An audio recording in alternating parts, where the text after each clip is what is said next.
আজকে আপনাদের জন্য এমন আজব কিছু ফল নিয়ে আসলাম যা আগে অনেকেই দেখেননি। এই ফলটিকে বলা হয় প্লাম জাতীয় ফল। এটি উপরের অংশটা বেগুনি এবং ভিতরের অংশটা কলার মতো দেখতে, বেশ অদ্ভুত কিন্তু দেখতে এই ফলটা। এটি হচ্ছে পেপিনো মেলন নামে একটি ফল, বেশ সুস্বাদু এবং রসালো। ভিতরের অংশটি দেখুন কি চমৎকার দেখতে। এটি কাঠলিচু বা আশফল নামেও পরিচিত। এটি প্রচুর ফলন হয় এবং খুব পাতলা, খোসাটি বেশ পাতলা আর ভিতরের অংশটা অনেক নরম। এটা হচ্ছে ল্যাংসেট বা ডুকু। এই ফলটিও বেশ মিষ্টি এবং রসালো। উপরের অংশটা বেশ শক্ত আবরণটা, আর ভিতরের অংশটা বেশ নরম।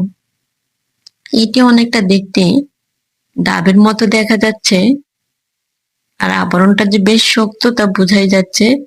কত রকমের অদ্ভুত ফল যে হয়, আল্লাহর অদ্ভুত সৃষ্টি, এগুলি আমরা অনেকেই দেখিনি। এটি হচ্ছে একটা কালো আনারস। কালো আনারসটা দেখতে বেশ চমৎকার। এটি হচ্ছে ব্ল্যাকবেরি জাতীয় একটা ফল। পুরো গাছে জুড়ে এই ফলটি ধরে। এই ফলটি হচ্ছে কাজু ফল বা কাজু আপেল।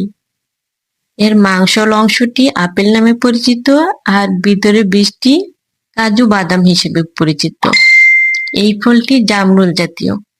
এটির স্বাদ নাশপাতি আর আপেলের মতো।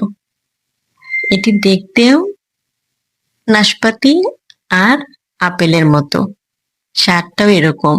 দেখতে কিন্তু বেশ লোভনীয়, চমৎকার একটি ফল।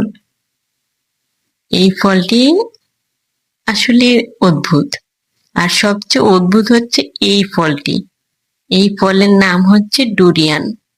এই ফলটি তার গন্ধ এবং স্বাদের জন্য পরিচিত।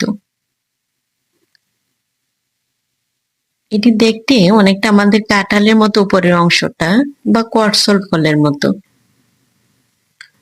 কিন্তু ভিতরের অংশটা অনেক নরম আর বেশ আজব দেখতে। বেশ অদ্ভুত ফলটা, এটা দারুণ কিন্তু একটা ব্যাপার এখানে। এটি হচ্ছে বরবটি বা শিম জাতীয় একটা সবজি। দেখতে অনেকটা আমাদের তেঁতুলের মতো, কাঁচা তেঁতুলের মতো। ডাইকন মূলা নামে এই ফলটি পরিচিত। কাঁচা অবস্থায় এটি রসালো এবং মুচমুচে হয়। এটি